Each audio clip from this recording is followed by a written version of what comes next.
شداد کی جنت قوم اور دنیا کی تاریخ کی ایک طاقتور قوم گزری ہے۔ یہ لوگ بہت ہی لمبے قدامت کے تھے۔ اپنی طاقت کے بل بوتے سے یہ لوگ بہت ہی جلد پورے یمن پر قابض ہو گئے۔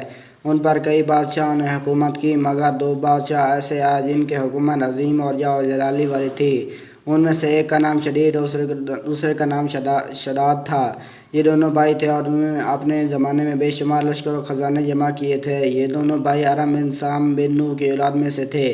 ان کی کل حکومت عمان، یمن، عدن اور شمالی عرب کے علاقوں پر تھی۔ جب شدید کی موت واقع ہوئی تو پوری حکومت شداد کو مل گئی۔ اس نے تمام قبائلی سردار اور بادشاہوں کو اپنی مطیع و فرمانبردار بنا لیا اور اس طرح پورے جنوبی عرب پر اس کی حکومت ہو گئی۔ یہی وجہ تھی کہ دنیا کے دیگر ممالک کے بادشاہ اس کے باز گزار ہو گئے۔ اس طرح غربے نے اس کو اتنا مغرور اور متکبر کر دیا کہ اس نے خدائی کا دعویٰ کر ڈالا۔ اس وقت کے علماء اور پیغمبروں کے پیروکاروں نے اسے سمجھایا اور عذاب الہی سے ڈرایا، مگر وہ کہنے لگا، میرے پاس اب دولت و حکومت سب کچھ ہے، اب خدا کی عبادت کی ضرورت نہیں اور اب میں کسی کی اطاعت نہیں کروں گا۔ شداد نے حضرت حود علیہ السلام کی زبان سے یہ سن رکھا تھا کہ جنت کیسی ہوگی اور اس کی نعمتیں اور خوبصورتی کا کیا عالم ہوگا، اس لیے اس نے زمین پر جنت کی تعمیر کا ارادہ کیا۔ وہ کہتا تھا کہ مجھے اس جنت کی ضرورت نہیں جو خدا نے بنائی ہے، ایسی جنت تو میں خود دنیا میں ہی بناؤں گا۔ لہٰذا اس نے 100 معتبر افراد کو جمع کیا اور ہر ایک کو 1000 آدمیوں پر مقرر کیا اور پورے دنیا کے ماہرین کو عدن آنے کی دعوت دی۔ اس نے اپنے بھانجے زاق کو، جو ایران کا بادشاہ تھا، پیغام بھیجا کہ جتنا سونا چاندی ہے تمہارے پاس جمع کیا ہے وہ فوراً میرے پاس بھیج دو۔ زاق نے ایسا ہی کیا۔ اس نے تمام حکمرانوں اور سرداروں کو یہ حکم دیا کہ سونے چاندی کے کانوں سے اینٹیں بنوا کر بھیجے۔ وہ کو عدن کے متصل ایک مربع شہر جو 10 کوس چوڑا اور 10 کوس لمبا ہونے کا حکم دیا۔ اس کی بنیادیں اتنی گہری کھدوائی گئی کہ پانی کے قریب پہنچا دی۔ پھر ان بنیادوں کو سنگ سلیمانی سے بھروا دیا۔ جب بنیادیں بھر کر زمین کے برابر ہو گئی تو اس پر سونے چاندی کی دیواریں چنوائی گئی۔ ان دیواروں کی بلندی اس زمانے کے گز کے حساب سے 100 گز مقرر کی گئی۔ جب سورج نکلتا تو اس کی چمک سے دیواروں پر نگاہ نہیں ٹھہرتی تھی۔ یوں شہر کی 4 دیواری بنائی گئی۔ اس کے بعد 4 دیواری کے اندر 1000 محل تعمیر کیے۔ ہر محل 1000 ستونوں والا تھا اور ہر ستون جواہرات سے جڑاؤ کیا ہوا تھا۔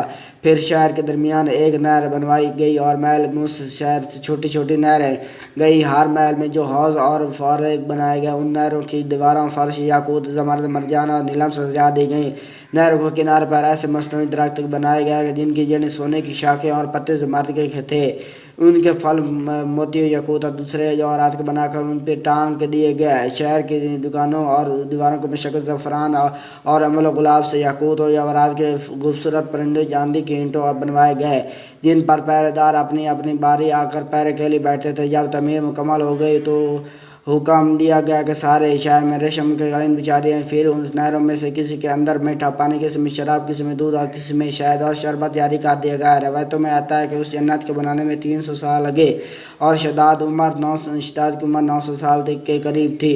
باغ کے مکمل ہونے کے بعد وہ اپنے لشکر کے ساتھ متکبرانہ انداز میں شہر کی طرف روانہ ہوا۔ جب قریب پہنچا تو تمام شہر والے اس کے استقبال کے شہر کے دروازے کے باہر آ گئے اور اس پر زرد جواہرات نچھاور کرنے لگے۔ جب اس نے گھوڑے کے رکاب سے ایک پاؤں نکال کر دروازے کی چوکھٹ پر رکھا ہی تھا کہ ملک الموت نے اس کی روح قبضہ کر لی۔ پھر حضرت جبرائیل علیہ السلام نے بڑے زور سے ایک ہولناک چیخ ماری کہ تمام شہری اپنی عالی شان سجاوٹ و معمولات کے ساتھ زمین دوزخ دوز ہو گیا اور اس کا نام و نشان باقی نہ رہا۔ علماء مؤرخین نے کتابوں میں لکھا ہے کہ بادشاہ اور اس کے لشکر کے ہلاک ہو جانے کے بعد وہ شہر بھی لوگوں کی نگاہوں سے اوجھل کر دیا گیا۔